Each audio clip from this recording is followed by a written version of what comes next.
Welcome back to the channel, everyone. We get to finally talk about a phone that I got last year and I really haven't talked about since, but I rebought it and I can tell you like this, dude, the OnePlus 7 Pro is one of the most fascinating phones ever made. And it's funny because when this phone came out last year, actually a little bit less than a year ago, this phone made major news, and rightfully so. This was a phone that wasn't a flagship priced phone, but it was pretty much a flagship phone every single which way, and it overdid a lot of what the other competitors weren't even doing at the time. And I think even still it's a really good priced phone. When this thing first came out, I think it was around $799-ish, around that price tag. It's since depreciated quite a bit, and on Amazon you can pick one up for about $649, which is actually a really, really good price, but you can actually pick up the top tier model for about $630, which is a little bit better price. So I'll leave that link down in the description if you want to pick that one up, but also you can pick them up on eBay for pretty cheap too, so it's totally up to you. But I can definitely tell you the price tag of the OnePlus 7 Pro is still extremely cheap for what you are getting. And since this phone's release, we've seen the OnePlus 7T and the 7T Pro get released,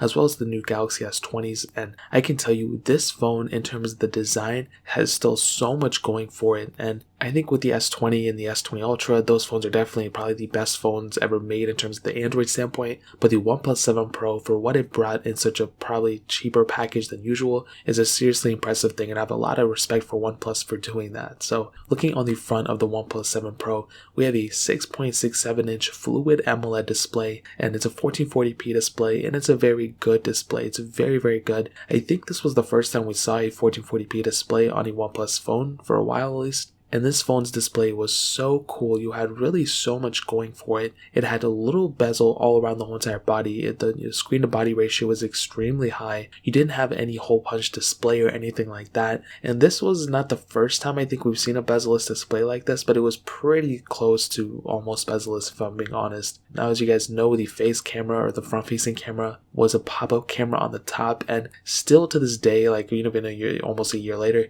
I still don't know how I feel about that. You know what I mean? Like, I just don't really like that. I wish it was probably a whole bunch display. That would have been a little bit better, but having that camera go up and down constantly is something that I really don't like, and I don't think a lot of other people liked it either. You know what I mean? I mean, it's cool that when you don't want to use it, it's out of the way, but also it's just one extra component that can break over time. And they had this really cool feature on it that if it detected the phone falling, the camera would actually protrude back into the camera, which is actually really interesting, or the camera would protrude back into the phone, or whatever the case is. And I think that's really cool, and I think it was OnePlus taking the step into, making sure it wouldn't break, but it's still not my favorite concept, if I'm being honest. Everything else about this phone is pretty cool, except that one little thing, which kind of made this phone look how it was. So you also have a fingerprint sensor in the display, but you also have that 90 Hz refresh rate on this display, which really made this phone stand out last year's in terms of all the other phones that came out, including over the S10, the 10, the 11 actually, and all those phones. This one had the capability of doing 90 Hz refresh rate on that display, which is seriously impressive. I really do like that a lot, and I'm glad OnePlus put this in. I mean, that's seriously really, really impressive. I give them a lot of credit for putting that type of technology in a phone that's technically cheaper than a lot of other flagships that couldn't even do the same. So shout out to OnePlus for doing that. I really do appreciate that. And I'm making it sound like they did it just for me, and they didn't. On the bottom, you can see we have a USB Type-C port. On the back, we have a triple camera setup, which is really, really interesting, and a glass bag. And this phone, I'll tell you, dude, I'll be the first one to tell you, it still feels like a very premium phone. It feels just as good as my S20, like it really does. It's a pretty big phone too, which is something that a lot of people might like, and it's just so futuristic to see this thing have like no bezel. Like, it's just so crazy. Hopefully one day we'll get that with iOS and iPhones and everything, but I guess we'll wait and see what happens. But no micro SD card slot and no IP certification, which is kind of weird, especially now in 2020. All phones should have some type of capability of having IP certification, and this phone does not have it, which is really, really bad. I don't really like that at all. And this phone, on top of all that, does not have wireless charging, which is insane. How does a phone in 2020 not have, or even 2019 that was released, not have IP certification and or wireless charging? You know what I mean? It just doesn't make any sense. But this specific phone does not have either of those qualifications, which kind of sucks, but it is what it is. We can't really do anything about it now. But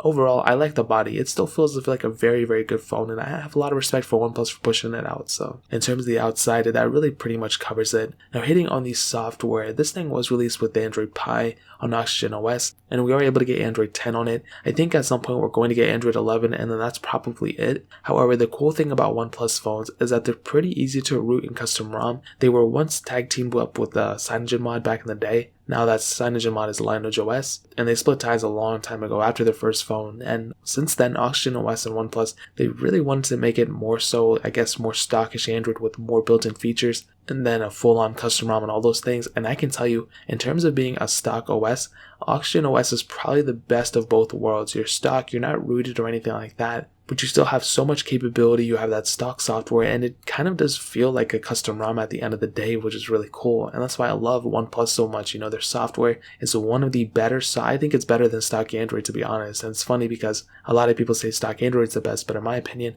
Oxygen OS, after all the phones that I've owned, after every single OnePlus phone that I've owned, I think Oxygen OS is probably the best version of Android so far. So in terms of software, you're probably going to get another version of software on top of this one, but that's really pretty much it, which isn't a bad thing either. But you still have those custom ROMs and everything that you can install on after if you feel to do so. So that's really pretty much it in terms of the software standpoint. Now hitting on the performance, this thing was released with the Qualcomm Snapdragon 855 chipset, an octa-core CPU, and Adreno 640 GPU, and there's 3 different models of this phone. The base model with 128 gigs with 6 gigabytes of RAM, and there's 2 256 gig models. One has 8 gigabytes of RAM, the other has 12 gigabytes of RAM. And what I can tell you about the performance is now for me personally, I have the base model, and what I can tell you about the performance is that it's a very good performing phone still. You know, it's gotten the software update, which didn't make it slower, which is really nice, at least from the last time I used it. And it's a very good performing phone. There's really not too much to hate on it. And I say this every time, but there really isn't anything to hate on it for this specific phone. Because it's so stock, there's not a lot of background processes, unlike something like One UI or LG's UI or something like that. This phone has very little going on in the background, which is very, very nice.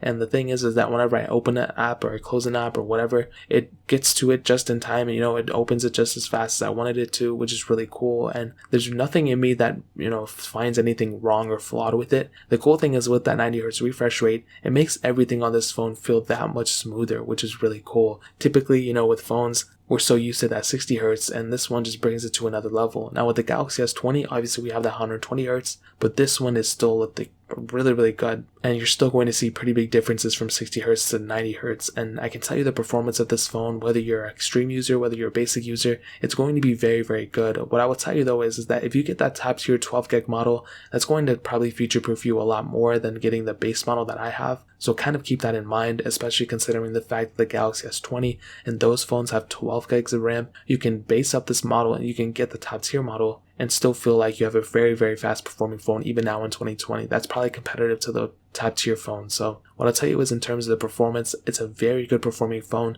If you're okay with 6 gigs of RAM, then keep it, you know, to get the base model. But if you need a little bit more performance, get the top tier model. That'll probably be the best way to go. So that pretty much covers it up there. Now hitting on the camera sensor, this thing has a triple camera setup, like I said before, a 48 megapixel wide angle lens, an 8 megapixel telephoto lens, and a 16 megapixel ultra wide sensor. And the camera on this thing, I think it's cool, the fact that it has triple cameras, or it has 3 cameras. I think that's a really, really cool thing. However, the only downside is that the camera quality just isn't as great as you might have expected it to be. I mean, when I first saw that keynote, and I watched the keynote last year when we could have keynotes, if you know what I mean, and I watched it and I was like, wow, this is a really, really good camera, and OnePlus is really hyping the phone up as they should. And ultimately, like when I bought it and I started testing it, like it looks good, but definitely compared to something like at that time the Galaxy S10 or even the iPhone XS, it definitely had a long way to go in my opinion. And it has the camera sensors, which is cool. It has the telephoto and ultra wide sensor, but I think the quality could have definitely been better. So in my opinion, you can do 4K 60 frames, which is really cool. And like I said, with that front camera 16 megapixel wide angle lens, and it's motorized, which is really, really cool. Whether you use it or not, you have that capability, which is, I guess, is cool. But at the end of the day, I think the camera is pretty average. You know, it's nothing that's going to wow you, but it's not bad either. So it's definitely like a little bit above average for sure, but nothing that'll wow you. Now ending it off with the battery life, this thing has a 4,000 milliamp hour battery, and I will tell you the battery life is still pretty decent. You know, this phone, surprisingly, the one I got, hasn't really depreciated that much in battery. It's only been a little bit less than a year, but still phones can depreciate pretty fast. And I had my 90 Hz refresh run on too, and it actually wasn't that bad. Maybe it has something to do with Android 10, I'm not too sure. But the battery life is better now than when I first bought it brand new back in the day, at least back last year. So that's actually pretty crazy. I wasn't expecting that, but with the 4,000 milliamp battery, that's still very respectable. It has a lot going for it. And if you look at the Galaxy S20, I mean, that thing has the same size battery as this one too. And I think Samsung took a lot of cues from the OnePlus 7 Pro, to be honest. They increased the refresh rate, increased the battery size to the same one. They kind of look the same, to be honest. honest, but ultimately what I can tell you is the OnePlus 7 Pro still worth it in 2020? I'll say 100% yes, this phone is still completely worth it in 2020. It's a very good phone. There's really nothing to hate on it, you know what I mean? It's such a good phone still, and OS, the software pretty much just makes up for all the kind of shortcomings and everything, and ultimately at the end of the day, I like the OnePlus 7 Pro, and if you're looking for a pretty good phone still in 2020 that's used or that is older, I would highly recommend the OnePlus 7 Pro. So that's really pretty much it. If you guys have any other questions or anything, leave it down in the comment section below. Hit the like button, that would mean so much, but definitely hit that subscribe button. Every single subscriber that we get really does count, so it means so much if you guys could hit that. Also check out the other links down in the description as well. My Twitter, my Instagram, my second channel, all those links are linked down below. I'd really appreciate if you guys could check it out. More importantly than everything else, I love every single one of you guys. Hopefully I'll catch you guys in the next video. Peace out till then.